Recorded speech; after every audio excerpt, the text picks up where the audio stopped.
بسم الله الرحمن الرحيم. الحمد لله كفى والصلاة والسلام على من اصطفى. أما بعد، أعوذ بالله من الشيطان الرجيم. بسم الله الرحمن الرحيم. لقد جاءكم رسول من أنفسكم عزيز عليه ما عنتم حريص عليكم بالمؤمنين رؤوف رحيم. صدق اللہ مولانا العظیم. لائق احترام استاذ محترم حضرت مولانا یاسین مہدی صاحب اور آپ تمام قابل احترام بھائیوں، حضور اکرم صلی اللہ علیہ وسلم کی شان اقدس میں گستاخی کا واقعہ پے در پے پیش آ رہا ہے. اس سے مسلمانوں کو فطری طریقے پر تکلیف ہوئی. ظاہر ہے کہ ہمارا سب سے زیادہ محبت کا تعلق حضور اکرم صلی اللہ علیہ وسلم کی ذات گرامی سے. آپ کی شان میں ادنا درجے کی گستاخی ہمارے دلوں کو رنجیدہ کر دینے والی ہے. لیکن آج آپ سے مجھے یہ عرض کرنا ہے کہ اس پہلو پر غور کیجیے کہ جو لوگ حضور اکرم صلی اللہ علیہ وسلم کی شان اقدس میں گستاخی کرتے، جو حضور کے بارے میں نامناسب الفاظ کہتے، کیا ہم نے آپ نے اس بات کی کوشش کی کہ اس ملک میں رہتے ہوئے ہم حضور کی سیرت طیبہ ان لوگوں تک پہنچائیں؟ کیا ہم نے حضور کے پاکیزہ اخلاق، آپ کی بلند تعلیمات، آپ کے دلوں کو بدل دینے والے ارشادات ان لوگوں تک پہنچائے جو آج حضور کے بارے میں یا تعصب کی وجہ سے یا لاعلمی کی وجہ سے یا نادانی کی وجہ سے گستاخی کر رہے ہیں؟ میرے بھائیوں، آپ یقین مانیے اگر حضور پاک صلی اللہ علیہ وسلم کی سیرت طیبہ، آپ کے پاکیزہ اخلاق، آپ کی روشن تعلیمات ان گستاخان رسول تک پہنچائی جائے تو ان میں سے بہت سے ایسے ہوں جو ہم سے، آپ سے زیادہ حضور سے محبت کرنے والے بڑھے، اس لیے کہ حضور کی زندگی ایسی ہے، آپ کی سیرت، آپ کے شمائل ایسے کہ جو انسان سنے گا محبت کرے گا. مائیکل ہارٹ نام کے شخص جو ایک عیسائی شخص تھا، کتاب لکھی ہے دنیا کے 100 عظیم انسان. برسوں کی تحقیق اور مطالعے کے بعد یہ کتاب اس نے لکھی. عیسائی شخص ہے. چاہیے تو یہ تھا کہ پہلے نمبر پر اپنے پیغمبر حضرت عیسیٰ علیہ السلام کا ذکر کرتا، لیکن اس نے ساری دنیا کے 100 عظیم انسانوں میں سب سے پہلے نمبر پر حضرت محمد مصطفیٰ صلی اللہ علیہ وسلم کا ذکر خیر کیا ہے. کسی نے اس سے پوچھا کہ تم تو عیسائی ہو، تمہیں پہلے نمبر پر حضرت عیسیٰ کا تذکرہ کرنا چاہیے تھا، تم نے محمد صلی اللہ علیہ وسلم کا تذکرہ لکھا. اس شخص نے یہ جواب دیا کہ میں نے دنیا کے عظیم انسانوں کی سیرت پڑھی، ان کی زندگی کے حالات پڑھے، پیغمبروں، مسلموں، فاتحین اور دنیا کے بادشاہوں کی سیرت کا میں نے مطالعہ کیا ہے. میں اس نتیجے پر پہنچا کہ ساری دنیا میں محمد صلی اللہ علیہ وسلم کے علاوہ کوئی ذات ایسی نہیں ہے کہ جس نے اپنے ماننے والوں کو دین اور دنیا کی کامل رہنمائی کی ہو اور اس طرح اپنے ماننے والوں کو آگے بڑھایا ہو کہ جب وہ اس دنیا سے گئے تو نہ صرف یہ کہ دین کے اعتبار سے ان کے ماننے والے خود کفیل تھے، بلکہ ایک عظیم سلطنت بھی اپنے ماننے والوں کو دے کر گئے۔ آپ اندازہ کیجیے کہ جو لوگ حضور کی سیرت طیبہ پڑھتے ہیں، اس کا مطالعہ کرتے ہیں، کس طرح ان کے دل متاثر ہوتے ہیں۔ ہم مسلمان ہیں، امت محمدیہ کہلاتے ہیں، لیکن غور کیجیے ہم میں سے کتنے لوگ ہیں جنہوں نے حضور صلی اللہ علیہ وسلم کی سیرت طیبہ پر پوری کوئی ایک کتاب پڑھی؟ ربیع الاول ہر سال آتا ہے، گزر جاتا ہے، یہ بھی نہیں ہوتا کہ اس مبارک مہینے میں ہم سیرت طیبہ کا کوئی ایک رسالہ پڑھیں، کوئی ایک کتاب پڑھیں، حضور کی سیرت طیبہ کے بارے میں ہمیں معلومات ہو، ہمیں حضور صلی اللہ علیہ وسلم کے اخلاق اور کردار کے بارے میں، آپ کی روشن تعلیمات کے بارے میں معلوم ہونا چاہیے۔ ہم خود جانیں کہ حضور کیسے تھے، پھر دنیا کو بتائیں کہ ہمارے حضور کیسے تھے۔ ہم پہلے خود علم حاصل کریں، پھر اس علم کی تبلیغ کریں، لوگوں کو بتائیں کہ حضور صلی اللہ علیہ وسلم کا اخلاق، آپ کا کردار کیسا اعلیٰ تھا۔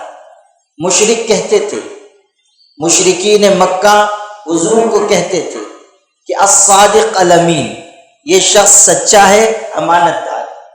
یہ مسلمان نہیں کہتے، اس زمانے کے مشرک کہتے تھے کہ محمد صلی اللہ علیہ وسلم صادق ہیں اور امین ہیں، صادق اور امین، سچے ہیں، امانت دار۔ آپ نے اس کا مفہوم نہیں سمجھا ہوگا، یہ صرف دو صفات نہیں ہے۔ صداقت کا تعلق گفتار سے ہے، امانت کا تعلق کردار سے ہے۔ الصادق الامین کہنے کا مطلب یہ ہے کہ مشرکین یہ کہتے تھے کہ محمد صلی اللہ علیہ وسلم گفتار میں بھی کامل ہیں اور کردار میں بھی کامل ہیں، نہ ان کی گفتار میں کوئی عیب، نہ ان کے کردار میں کوئی خامی۔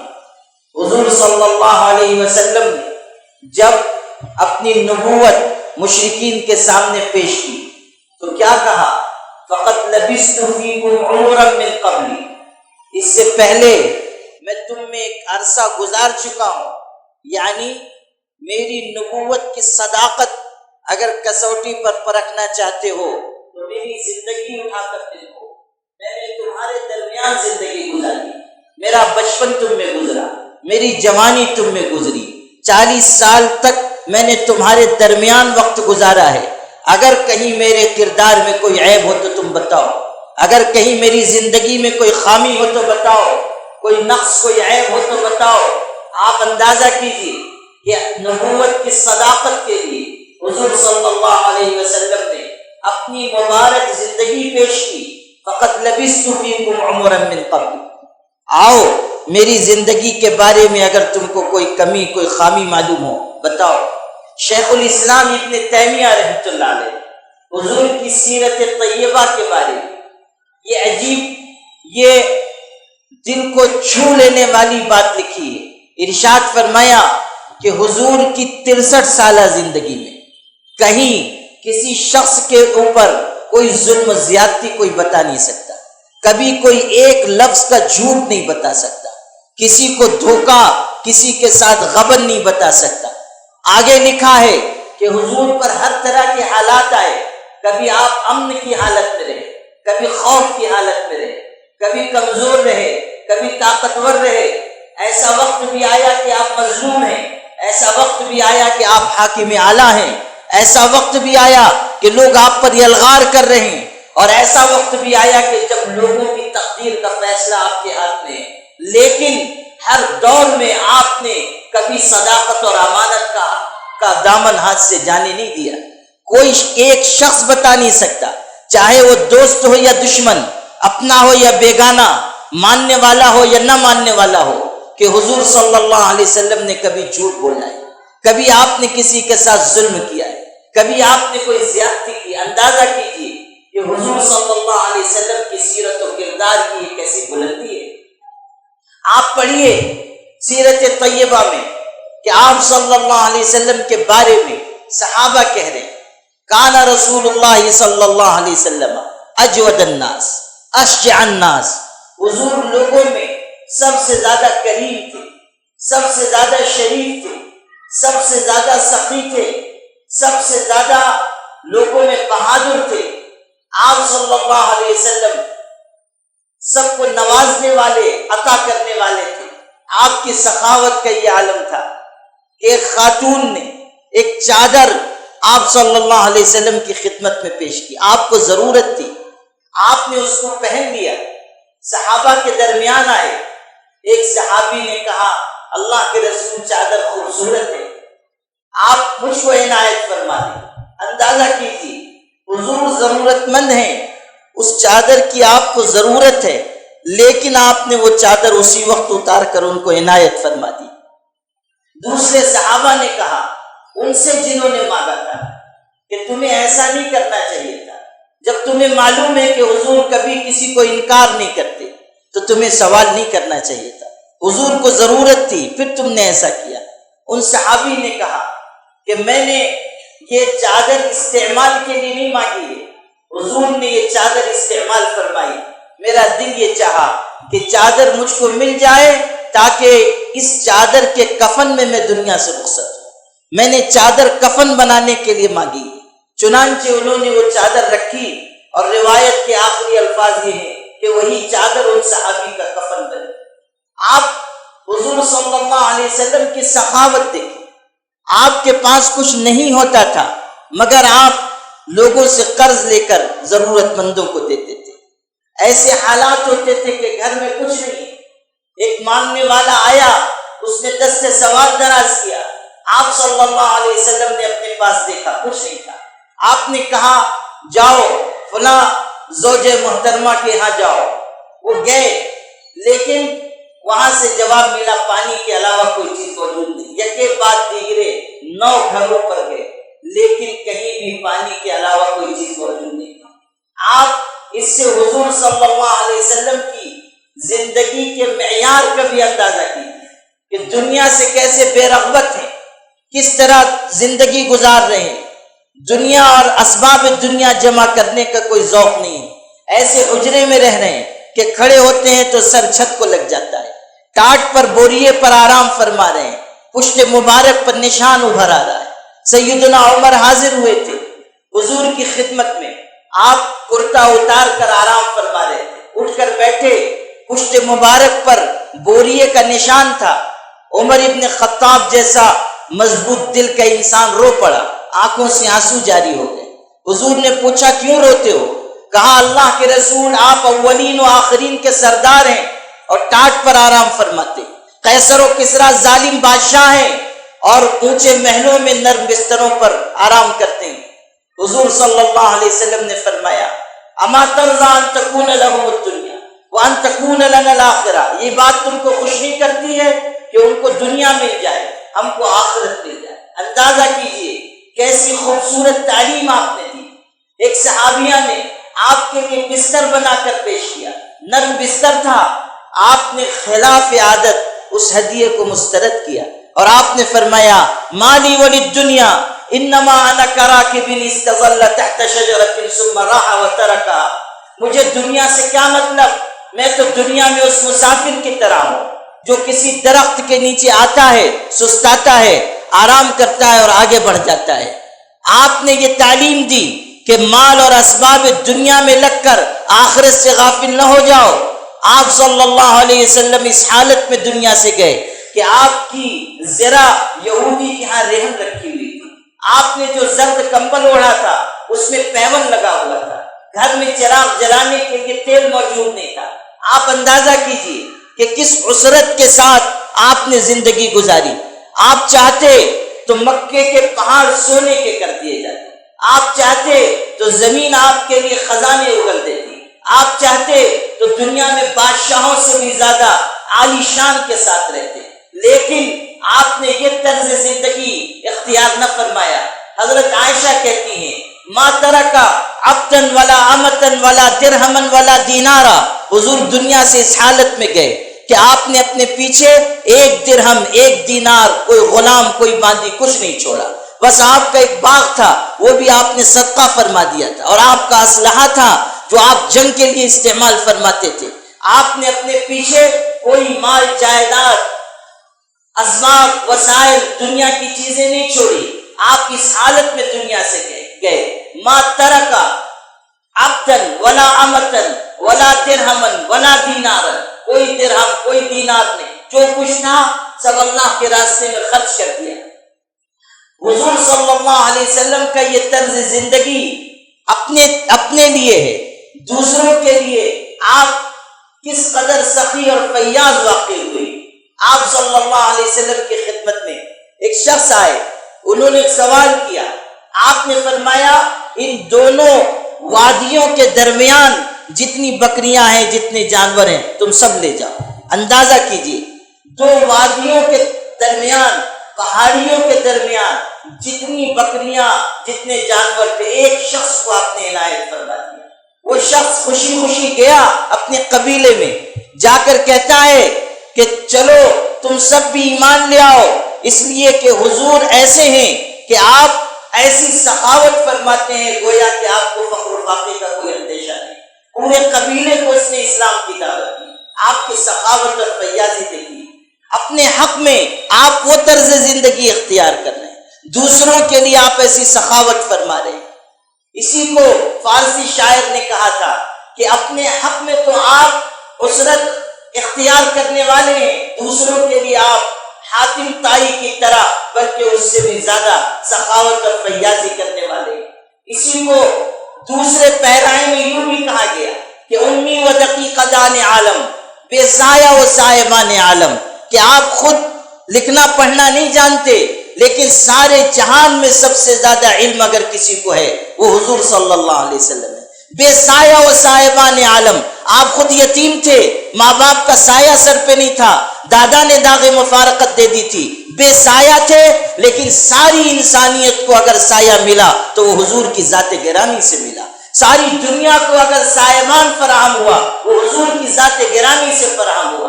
تو اندازہ کیجئے کہ آپ لکھنا پڑھنا نہیں جانتے لیکن سارے جہان میں سب سے زیادہ علم آپ کے پاس ہے، خود بے سایہ ہے، سارے جہان کے لیے سایہ رحمت آپ کی ذات گرامی ہے. حضور صلی اللہ علیہ وسلم کی سیرت اور شمائل میں یہ بھی آپ پڑھیں، کانا رسول اللہ صلی اللہ علیہ وسلم اکرم الناس، آپ سب سے زیادہ شریف انسان تھے. عف الناس، لوگوں میں سب سے زیادہ پاکیزہ تھے. آپ کی حیا، آپ کی شرم اس درجے کی تھی. کانا اشد حیاء من العذراء فی خدریہ، آپ کسی شرمیلی دوشیزہ لڑکی سے بھی زیادہ شرم و حیا کرنے والے تھے. حضرت عائشہ رضی اللہ عنہ یہ بات بیان کرتی ہیں جو حضور کی زوج محترمہ ہیں. آپ صلی اللہ علیہ وسلم نے کبھی کسی کو تکلیف نہیں پہنچائی.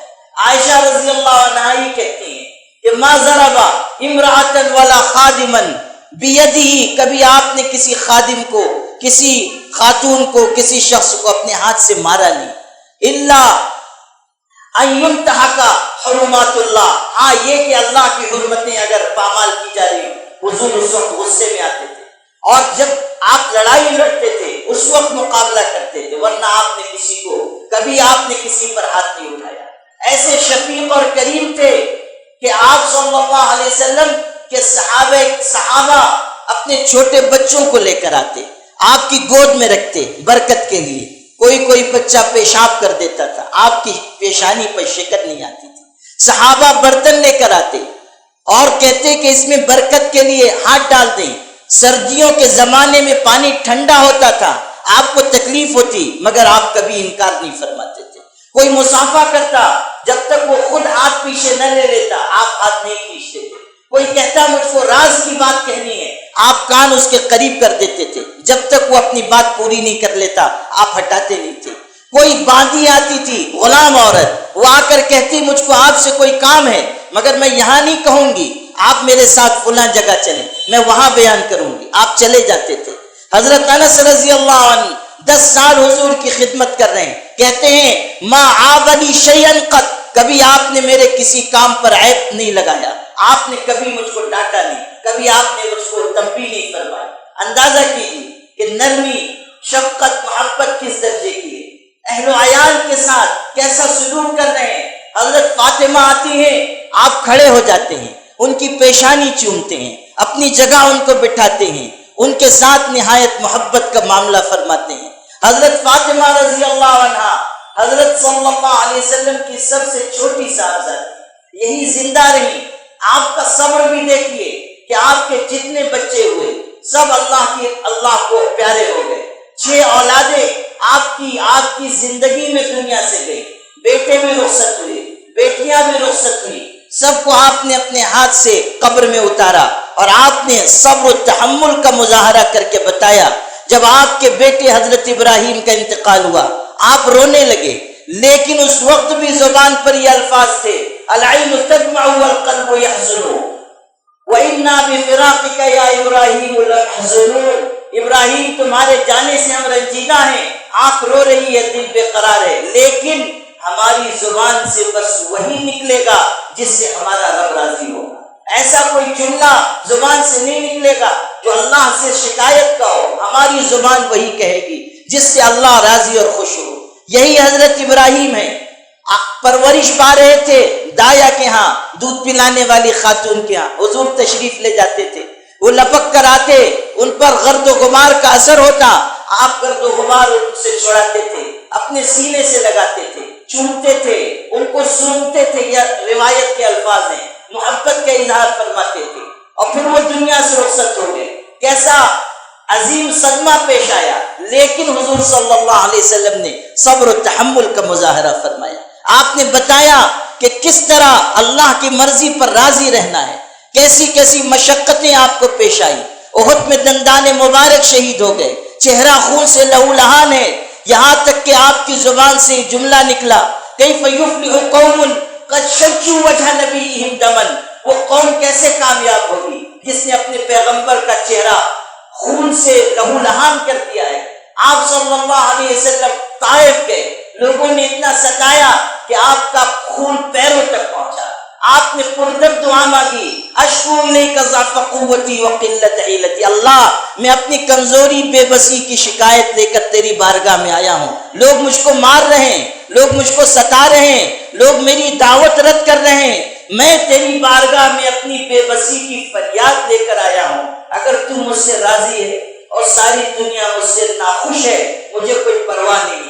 آپ پڑھیے سیرت کی کتابوں میں کہ اس وقت کیسی بے بسی کا عالم ہے، اور آپ صلی اللہ علیہ وسلم یہ پردرد دعا مانگ رہے ہیں، لیکن اخلاق اور صبر اس درجے کا ہے کہ فرشتے نے آ کر کہا حکم ہو تو وادیوں کو وادی سے ملا دوں، ان سب ظالموں کو ستمگروں کو ہلاک کر دوں۔ آپ نے فرمایا نہیں، اللہ نے مجھ کو رحمت بنا کر بھیجا ہے، اللہ نے مجھ کو کائنات میں رحمت بنا کر بھیجا ہے، مجھے امید ہے اگر یہ ایمان نہیں لاتے ہیں ان کی نسل میں لوگ ایمان لائیں گے۔ ایسا نہ کرو، اندازہ کیجیے کہ آپ صلی اللہ علیہ وسلم کس درجہ آپ کو درگزر کرنے والے، کیسے کریم النفس ہیں۔ مکہ فتح ہوا تھا، وہ سارے لوگ جو آپ پر ظلم کرنے والے تھے سامنے کھڑے ہیں، آپ کے صحابہ کو ستانے والے، آپ کی اولاد کو دکھ دینے والے، آپ چاہتے سب کے قتل کا فیصلہ کرتے، لیکن آپ نے کہا اذهبوا وانتم الطلقاء، جاؤ تم سب آزاد ہو، میں تم سے وہی کہتا ہوں جو میرے بھائی یوسف نے اپنے بھائیوں سے کہا تھا، جاؤ تم سب آزاد ہو، سب کو معاف کر دیا گیا۔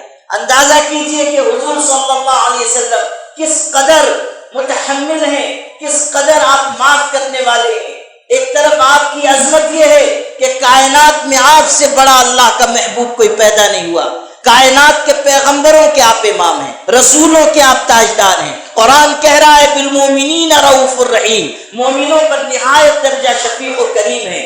آپ کی شان، آپ کا مقام قرآن میں آپ پڑھیے، رفعنا لک ذکرک، آپ کا تذکرہ بلند کیا گیا۔ سارے قرآن میں کسی انسان کی عمر کی زندگی کی قسم نہیں ہے سوائے حضور صلی اللہ علیہ وسلم کے۔ کہا گیا لعمرک انہم لفی سکرتہم یعمہون، اے محبوب آپ کی زندگی کی قسم، مکے کی قسم قرآن میں کھائی گئی تو یہ کہا گیا لا اقسم بہذا البلد وانت حل بہذا البلد، اس مکہ مکرمہ کی قسم کھاتا ہوں، اور اے محبوب اس لیے قسم کھاتا ہوں کہ آپ اس مکے میں رہنے والے ہیں، آپ یہاں آباد ہیں، وانت حل بہذا البلد، آپ اس مکے میں رہتے ہیں، اس لیے مکے کی قسم کھا رہا ہوں۔ اندازہ کیجیے کہ عظمت شان کیا ہے، مقام آپ کا کیا ہے، لیکن اس کے بعد آپ کی عاجزی دیکھیے، آپ کی انکساری دیکھیے، آپ کی تواضع دیکھیے۔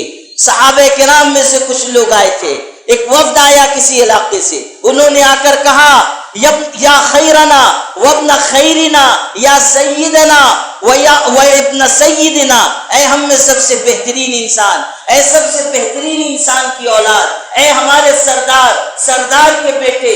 حضور نے فرمایا یوں نہ کہو، انما انا عبد، انما انا عبد، میں تو اللہ کا ایک بندہ ہوں، میں اللہ کا پیغمبر ہوں، بس اللہ نے جو مقام مجھ کو دیا اس مقام سے اونچا نہ اٹھاؤ۔ صحابی نے کہہ دیا ماشاء اللہ و شئتا، حضور وہ ہوگا جو اللہ چاہے گا اور جو آپ چاہیں گے۔ آپ نے فرمایا اجعلتنی للہ ندا، کیا تم نے مجھ کو اللہ کا ہمسر بنا لیا؟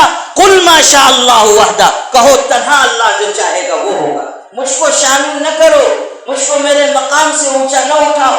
آپ کی خدمت میں ایک شخص آئے، کچھ کہہ رہے تھے، ان کے جسم پر لرزہ طاری ہو گیا، حضور کے روب کی وجہ سے کانپنے لگے، زبان سے الفاظ نہیں نکل رہے ہیں۔ آپ نے چہرہ اٹھا کر دیکھا، محسوس کیا کہ ڈر رہے ہیں۔ آپ نے فرمایا مجھ سے نہ ڈرو، میں کوئی بادشاہ نہیں ہوں، میں تو اس قریشی ماں کا بیٹا ہوں جو سوکھا گوشت پانی میں ڈبو کر کھاتی تھی، میں اس قریشی ماں کا بیٹا ہوں جو سوکھا گوشت پانی میں ڈبو کر کھاتی تھی۔ ایسے عاجزی کے الفاظ حضور صلی اللہ علیہ وسلم نے استعمال فرمائے۔ آپ زمین پر بیٹھ جاتے تھے، لوگوں کے ساتھ مل کر کھا لیتے تھے، غلام بازیوں تک سے آپ ملاقات فرماتے تھے۔ کوئی بیمار ہو جاتا، مدینے کے آخری سرے پر ہو، آپ تشریف لے جاتے تھے، عیادت فرماتے تھے۔ آپ کے اخلاق کریمہ نہ دیکھیے، ہے دنیا میں کوئی انسان جس نے ایسی پاکیزگی، شرافت، تقوی اور طہارت، سخاوت کی زندگی گزاری ہو؟ حضور کی زندگی وہ پھول ہے کہ جس کی خوشبو سارے عالم میں پھیلی اور پھیل رہی ہے۔ لیکن میرے بھائیوں، ہم آپ غور کریں کہ ہم نے حضور کی سیرت کا کتنا علم حاصل کیا۔ جو آج شان رسالت میں گستاخی کر رہے ہیں، ان تک ہم نے حضور کی سیرت طیبہ پہنچائی یا نہیں پہنچائی؟ حضور کے اخلاق اور تعلیمات کی ہم نے کتنی تبلیغ کی؟ یاد رکھیے، حضور کے قدموں میں ہمارے لیے کامیابی ہے، حضور کے اسوہ حسنہ میں ہمارے لیے کامیابی ہے۔ تیری معراج کہ تو لوح و قلم تک پہنچا، تیری معراج کہ تو لوح و قلم تک پہنچا، میری معراج کہ میں تیرے قدم تک پہنچا۔ حضور کے قدموں میں ہمارے لیے کامیابی ہے، حضور کے اسوہ حسنہ میں ہمارے لیے نجات ہے۔ کہ محمد سے وفا تو نے تو ہم تیرے ہیں، یہ جہاں چیز ہے کیا، لوح و قلم تیرے ہیں۔ حضور صلی اللہ علیہ وسلم خود ارشاد فرما رہے ہیں میری ساری امت جنت میں جائے گی مگر وہ جو جنت میں جانے سے انکار کرے۔ صحابہ نے پوچھا جنت میں جانے سے کون انکار کرے گا؟ آپ نے فرمایا جو میری اطاعت کرے گا جنت میں جائے گا، اور جو میری اطاعت سے انحراف کرے گا، میری نافرمانی کرے گا، وہی جنت میں جانے سے انکار کرنے والا ہے۔ اللہ تعالی ہم سب کو سنت رسول پر عمل کی توفیق عطا فرمائے۔ وآخر دعوانا